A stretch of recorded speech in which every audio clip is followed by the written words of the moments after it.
God's not trying to raise your children naturally. He's trying to build a spiritual house. Oh, so many of us have missed this.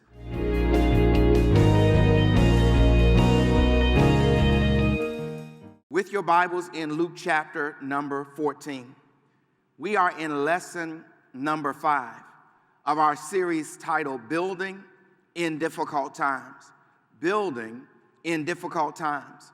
Church, we have learned that now is the time to build. That this is the dispensation of time that God has given us. That this is the time for us to build our lives and this church on a good foundation. We have been learning that we cannot truly be established or have sustained success without building. And we've been using the parable that Jesus gave to show the difficulty of being a disciple, to help us to understand what we need to do in order to build. And so in Luke chapter 14, verse number 28, Jesus said, "For which of you, intending to build a tower, sitteth not down first and count the cost, whether he has sufficient to finish it, lest happily after he hath laid the foundation and is not able to finish it, all that behold it begin to mock him, saying, this man began to build and was not able to finish." The intent of this teaching has been to help us. I just want to help us to move forward in the instructions of God, realizing that the instructions that God has given us are designed to help build us, and they're designed to help build something through us. The purpose of this teaching is for us to understand the process of building. I want us to understand the process of constructing something over a period of time, to understand the process of putting all of the parts and pieces of things together. I want us to understand the process that allows us to be stronger in the end than when we started in the beginning. And the goal is for us to finish. That is, I want to leave a foundation for others to build. That's when you finish your work, when you've left a foundation in place for others to build. My objective is to teach us the process of building, because I cannot expect us to do what we do not understand. I want to teach us the process of building. And so we've been going through this process week by week. And I just want to go back and review what we've learned up to this point. First of all, we learned that there's a mindset of building. Building begins with the right mindset. Building requires that I first sit down and get the right mindset, that I understand the purpose, that I understand who I'm building for, that whatever I'm building is for the glory of God. Whatever I'm building, it's for those who will come behind me. Whatever I'm building, it's based out of an appreciation of what those have done before me. I have to understand why I'm building. I'm trying to leave a deposit in the earth for the next generation. And then I have to make sure that I have a plan that maximizes my strength and that strengthens my weaknesses and that solves the problem. And then I have to prepare my heart to be patient. Building requires patience. It requires endurance. And then after I've got the right mindset, then I can look at the cost of building. Church, there's a cost to building anything. The greater the purpose, the greater the cost. The greater the purpose you believe your life has, the greater the cost to build your life. The greater you believe your home is, the greater the cost to build that house on a good foundation. The greater the purpose of the church, the greater the cost. There's a spiritual cost. In order to build, it's going to cause me to deny myself. There's a natural cost. That is, I'm going to have to give up some things that I value. And there's a financial cost to building, which means I may not be able to do, have, or keep everything that I want to have, or everything I want to do, or keep everything I want to keep in order to build. And then we learn that there is purging required. That there's some things that have to be cleaned and purified and removed. And I took some time to make sure we went back to really know how to purge. We learned over the last couple of weeks how to clean up our heart. We learned how to clean up our hands. We learned how to remove iniquity from our lives, because you got to make way for something new. And you can't make way for something new while there are things that have to be cleaned out and purified out of your heart, out of your life, or out of your associations. And then in the fourth objective, we learn how to lay a good foundation. How to lay a good foundation. And in that message, can I just bring us back to remember some things, because it's been a couple of weeks. We said that one of the most common mistakes is that we try to build without a foundation. We've got to stop trying to build on sand. We've got to start trying to build our lives with no foundation. We've got to start trying to build our house without any foundation. We've got to start trying to build up the work of the ministry without it being on any foundation. We said the way to lay a foundation is on a foundation. The way that you lay a foundation for anything is that there has to be a foundation on which you lay that foundation. And so we learned that the stronger the foundation, the better the building. And many of us, we discredit or discount the need for a good foundation. And we said that we have to lay our foundation on Jesus, that he is the chief cornerstone, that he is the rock that we're going to build the church on, that Jesus laid a foundation for us so that we don't have to. And we have to build our lives on the foundation of Jesus Christ, what he did for us and what he taught us. But then we also have to lay our foundation on the faith of others. That is, those who have lived out their faith and left a deposit.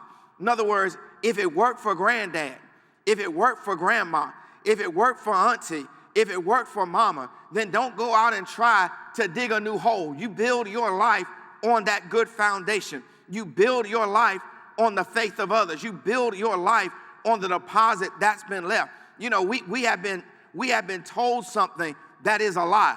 We've been told that success is going out and making it on your own. That's not true. It's never been true, and it will never be true. Success is finding a stable foundation that has already been laid by somebody else, and you having the wisdom and the common sense to build on the foundation that has already been laid. You'll say, oh, you need to go out and pull yourself up by your own bootstraps. Listen, somebody's got to get you the boots. The key to life is that when you recognize, you know, a lot of people sometimes, they even look at my life and say, well, you know, you wouldn't be where you are if it weren't for your father. Exactly. And he wouldn't have been who he was without his father. And he wouldn't have been who he was without his father. And wouldn't it be dumb of me to take 4 generations worth of work and throw that aside and say, I'm going to dig a hole all by myself? No, I'm building on that foundation. And if you're smart, you'll build on a foundation that has been laid by the faithfulness of others. And we have to lay our foundation on sound doctrine. We have been given sound doctrine as a church, and we have to build our lives on what we have been taught, because what we've been taught is trusted to be true. Now, I want you to go with me to Ephesians chapter number 2. Ephesians chapter number 2. And I want you to subtitle the message this morning, How to Build or Rebuild. How to Build or Rebuild. And I'm going to slow down. I may make it through the message today, and I may not. We'll just see how it goes. But after we sit down and count the cost, and we begin to purge, and we make up our minds to lay a good foundation on Jesus and on the faith of others and on sound doctrine, now we have to know how to build and how to rebuild. See, once I sit down and count the cost, and I begin to purge things out of my life that need to go, and I've made a determination that I'm going to build on a good foundation.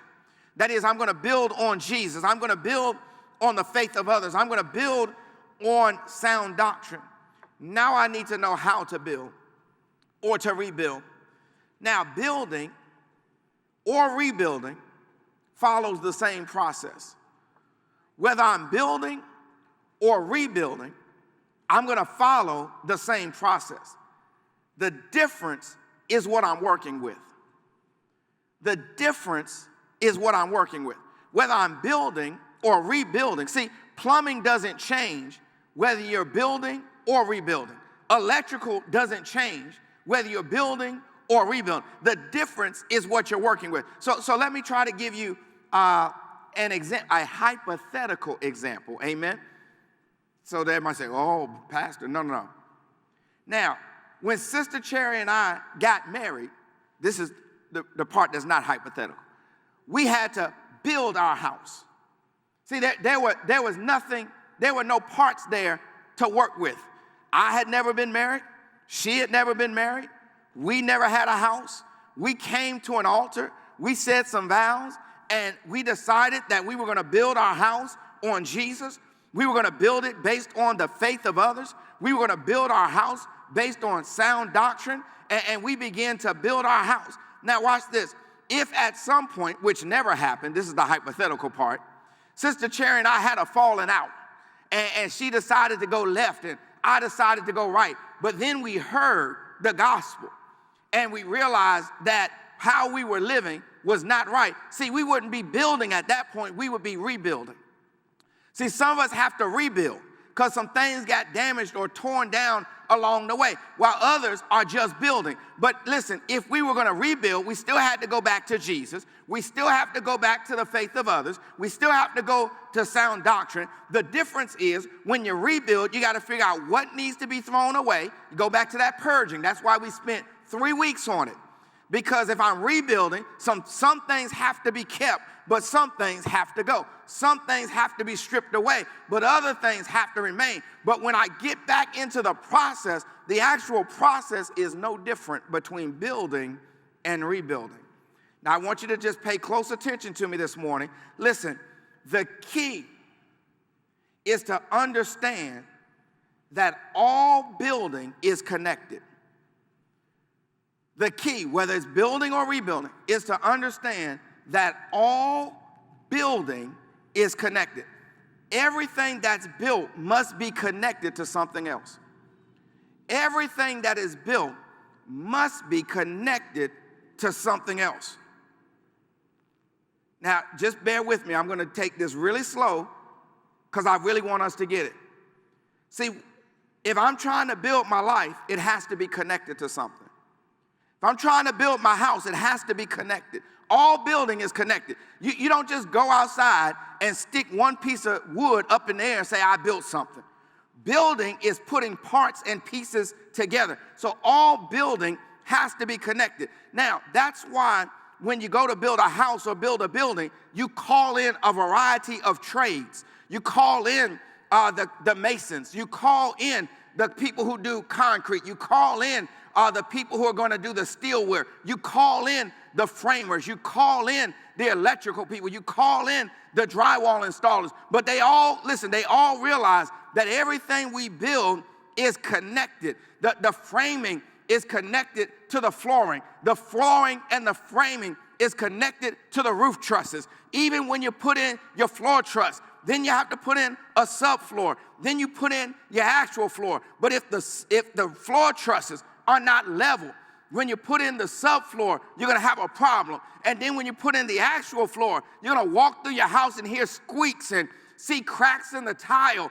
And you'll say, something's wrong with the tile. Nothing's wrong with the tile. Something happened in the subfloor, or something happened with the floor joists that's causing a problem at the third level. If the wall is not framed correctly, when it's put up, then when the drywall gets up, the wall's not going to look straight. It's not going to look right. When the paint goes on, it's going to look like there's flaws in the paint. You say something's wrong with the paint. It's not the paint. Behind the paint is drywall. Behind the drywall were studs. And somewhere back in the early part of the process, something wasn't done quite right, and everything is off. Church, all building is connected. Now, I know this may seem commonsensical to some of you, but just bear with me. Because we do a lot of hammering, a lot of nailing, and a lot of assembling in our lives that we can't tie to anything else. We do a lot of hammering, a lot of nailing, and a lot of assembling in our lives that when we take a step back, you can't figure out how it connects to anything else. All building is connected. And if you've ever built something, you get frustrated with the trades. Because the electrician will say, I'm not going to come in and get started till all the framing is done. And you're saying, but they already framed over here. Can't we cut some time and you just get started on the part that's already framed? Say, no, I'm not going to get started until all the framing's done. Then you say, okay, electrician, all the framing is done. Come on and say, yeah, but the plumber hasn't run all the pipe yet. You say, what does the plumber's pipe have to do with the electrician's cable?